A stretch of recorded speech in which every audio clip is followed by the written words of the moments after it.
Alhamdulillah. Wassallallahu wasallama ala sayyidina Rasulillah Muhammad bin Abdillah wa ala alihi wa ashabihi wa man walah. Karunia dari Allah Subhanahu wa ta'ala yang mesti kita syukuri adalah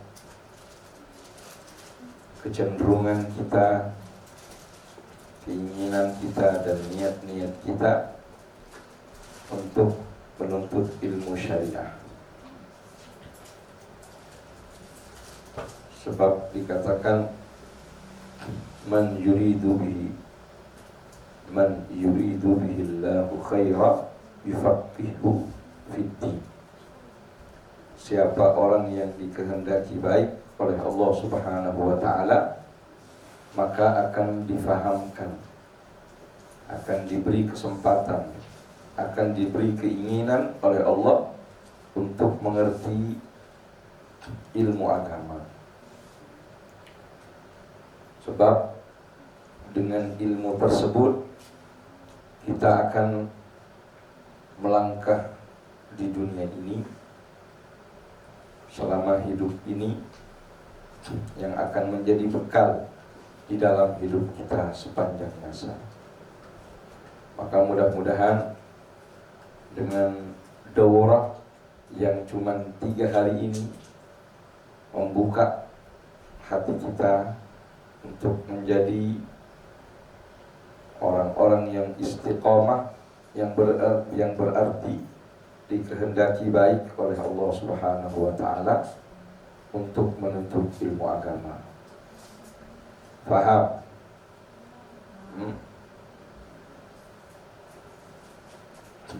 Jadi keberadaan kita di Ma'had Darul Ummahatil Mukminin selama beberapa hari ini, insyaallah akan menjadi awal kita untuk menuntut ilmu. Bukan berarti setelah pulang sudah selesai semuanya, atau sudah memiliki segala yang harus dimengerti. Akan tetapi menjadi sebuah awal bagi kita untuk menuntut ilmu. Sebab wa alimun wa kullu man bighairi ilmin ya'malu a'maluhu mardudatun la tuqbalu. Setiap orang yang melakukan kegiatan dan amal-amal yang baik tanpa ilmu, maka amalnya tidak diterima oleh Allah Subhanahu wa ta'ala. Makanya menuntut ilmu itu adalah sebuah kewajiban.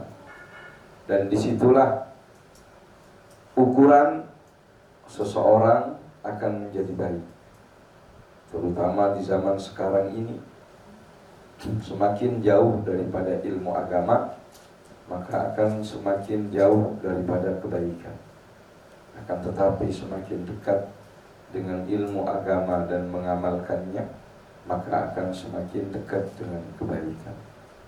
Dan kebaikan itu datangnya dari Allah Subhanahu wa ta'ala.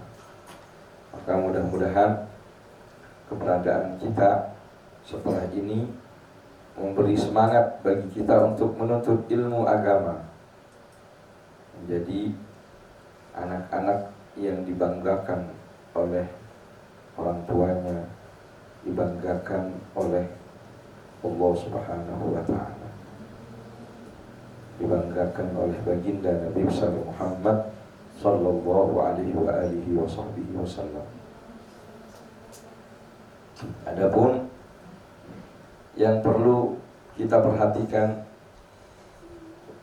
setelah melakukan daurah, di samping terus menuntut ilmu agama, belajar ilmu agama, meskipun kita sekolah di sekolah-sekolah umum, maka jangan sampai lepas belajar kepada orang tuanya, belajar kepada orang-orang yang ada di sekitarnya untuk terus terpicu untuk mendapatkan ilmu yang dicintai oleh Allah, dicintai oleh Rasulullah Sallallahu Alaihi Wasallam. Kemudian yang kedua yang mesti kita perhatikan adalah pandai-pandai di dalam memilih teman. Teman-teman yang nantinya akan membantu kita, mendorong kita untuk menjadi orang yang baik dan orang-orang yang sukses. Maka itu adalah sebuah anugerah dari Allah Subhanahu wa taala bila mana kita mendapatkan seorang teman, mendapatkan teman-teman bermain kita, teman-teman ngobrol kita, itu adalah orang-orang yang baik, orang-orang yang salihah, dari keluarga-keluarga yang baik. Sebab bila mana salah berteman berarti telah salah dalam hidup. Salah berteman berarti salah untuk meraih kesuksesan, untuk meraih keberkahan di dalam hidup. Sebab dikatakan as-sahib sahib. Seorang teman itu menarik. Teman itu menarik. Apanya yang ditarik? Tabiatnya. Kalau tabiatnya baik, maka akan baik. Kalau tabiatnya jelek, maka ikutan jelek. Nah, di sini kita telah berkumpul dengan beberapa orang yang semuanya punya niat yang sama untuk menuntut ilmu syariah, ilmu yang dicintai oleh Allah, ilmu yang mengantarkan kita menjadi hamba-hamba Allah yang baik. Maka peliharalah, jagalah ilmu tersebut.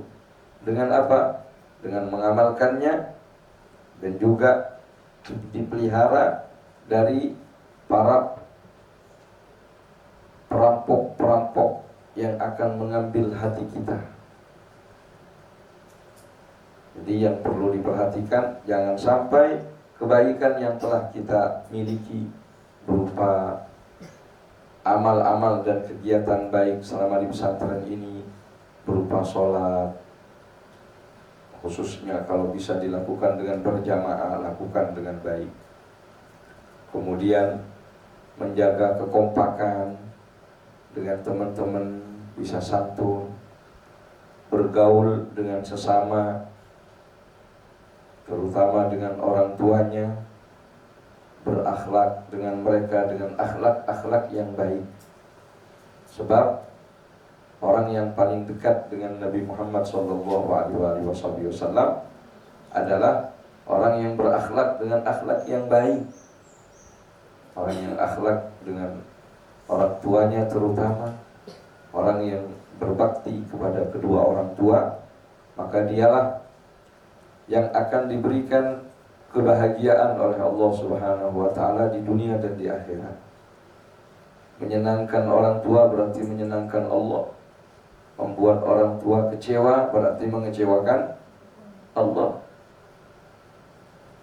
Jadi pulang dari sini menuntut ilmu, mengamalkan ilmu, menjaga pergaulan, dan berakhlak dengan akhlak yang baik. Bukan hanya sekedar sehari dua hari, tapi untuk selama-lamanya. Setelah ini kita beraktivitas, ada yang liburan, dilanjutkan liburannya, ada yang melanjutkan belajarnya, ada yang melakukan aktivitas-aktivitas lainnya. Namun semua itu harus didasari dengan fondasi ketakwaan kepada Allah Subhanahu wa taala. Harus didasari dengan ketakwaan kepada Allah Subhanahu wa taala. Apa itu takwa? Takut untuk bermaksiat kepada Allah Subhanahu wa taala. Terutama di zaman sekarang ini, berhati-hati dari pergaulan sekali lagi. Baik pergaulan di dunia nyata, pergaulan dengan teman-teman. Pilihlah teman-teman yang baik, atau orang-orang yang direkomendasikan oleh orang tuanya, yang dianjurkan oleh orang tuanya atau guru-gurunya, berteman dengan orang-orang yang baik. Kemudian berteman di dunia maya, sebisa mungkin ketika umur masih belum mencapai 17 tahun, 16 tahun, sebisa mungkin tidak menggunakan handphone sembarangan. Jangan menyia-nyiakan waktu. Sebab Nabi mengatakan min husni islamil mar'i tarkuhu ma la ya'ni. Termasuk kesempurnaan keislaman seseorang meninggalkan sesuatu yang tidak penting dalam hidupnya.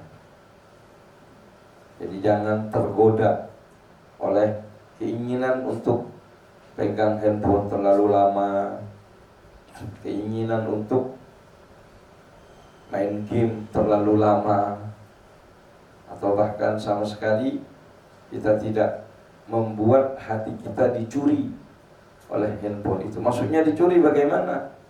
Keinginan yang kuat untuk selalu bermain-main dengan benda tersebut. Sebab nanti kalau sudah kecanduan, kalau sudah asyik, hidupnya tidak bisa lepas dari handphone. Handphone yang seharusnya digunakan untuk memberi kemanfaatan dan kemaslahatan kita, ini malah sebaliknya, kita yang diperbudak oleh handphone. Mau tidak mau harus pegang handphone, kemana-mana harus melihat handphone, sehingga belajarnya tidak fokus, sehingga ibadahnya juga tidak fokus. Otak dan hatinya berada di dalam handphone. Makanya nanti harus benar-benar dibatasi. Jangan sampai waktu kita habis dengan handphone. Sayangilah diri kita, sayangi waktu kita. Saat ini bukan waktu untuk menggunakan handphone dengan begitu kuat.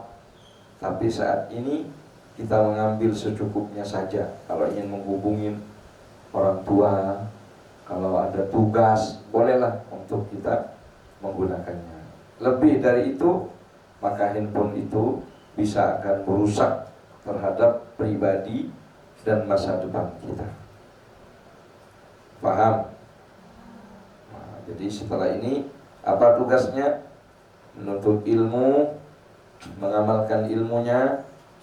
Jadi bacaan yang biasa kita baca sebisa mungkin yang gampang untuk bisa istiqomah. Kemudian menjaga pergaulan, berbakti kepada orang tua dan berakhlak dengan sesama, serta berhati-hati dari handphone. Nah, ini semuanya kalau kita kerjakan itu disebut dengan takwa kepada Allah Subhanahu wa taala.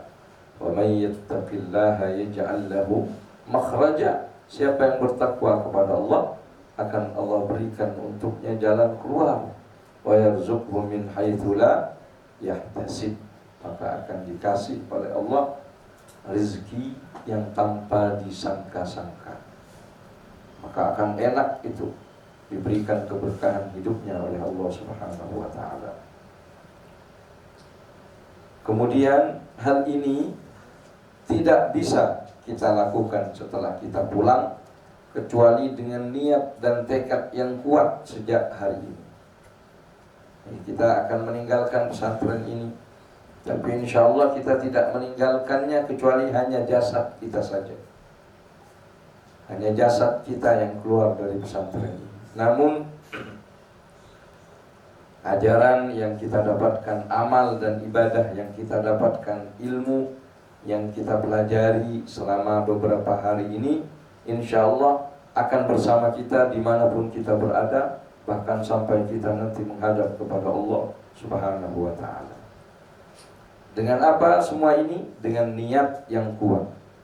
Dikatakan man nawaniyatan salihah fatahallahu sab'ina baban min abwabit taufiq. siapa yang punya niat-niat yang baik, maka Allah Subhanahu wa taala akan membuka pintu-pintu pertolongan. Jadi setelah ini niat untuk mengamalkan ilmu, menjaga diri dari pergaulan dengan orang-orang yang buruk, bukan berarti kita suudzon, namun demi untuk menjaga diri kita, jangan sampai merusak akhlak kita, merusak pandangan kita, merusak keistiqomahan kita. Juga setelah ini kita tidak akan menjadi budak daripada handphone. Paham? Nah, jadi sekali lagi, ayo pasang niat yang baik dalam hatinya. Insya Allah akan menjadi sosok-sosok yang baik, sosok-sosok seperti Sayyidah Fatimah Az-Zahra, seperti Sayyidah Khadijatul Kubra, seperti Ummahatil Mukminin, istri-istri Rasulullah Sallallahu Alaihi Wasallam, yang mulia, yang agung, yang dicintai oleh Allah Subhanahu Wa Taala. Jadi kita niat setelah ini, mudah-mudahan Allah Subhanahu Wa Taala menjaga kita semua. Allah jaga hati kita, Allah jaga pikiran kita, Allah jaga aktivitas kita, Allah jaga iman kita, Allah jaga Islam kita, Allah jaga nafsu kita, Allah jaga jiwa kita dari syaitan, dari gangguan-gangguan syaitan yang terlihat ataupun yang tidak terlihat. Allah lindungi kita semua dari segala hal yang buruk, dan mudah-mudahan ayah, ibu kita, orang-orang tua kita yang telah mendorong kita untuk menjadi anak yang salihah, mudah-mudahan diberikan keberkahan oleh Allah Subhanahu wa taala, diberikan kebaikan oleh Allah Subhanahu wa taala, dijadikan kita sebagai qurrat ain, dijadikan kita sebagai anak-anak yang menyenangkan hati mereka di dunia dan di akhirat. Bukan hanya di dunia, tapi di akhirat juga menyenangkan mereka, kedua orang tua kita. Mudah-mudahan kebaikan mereka, niat-niat mereka kepada kita dari niat-niat yang baik, mudah-mudahan dikabulkan semuanya oleh Allah Subhanahu wa taala, dilihat oleh Allah Subhanahu wa taala, dan diijabah oleh Allah Subhanahu wa taala. Ala hadhihi niyyah wa kullu niyatin salihah jami'ah syamilah min khairatid dunya wal akhirah wa ila hadratin Nabi Muhammad sallallahu alaihi wa alihi wasallam. Al-Fatihah.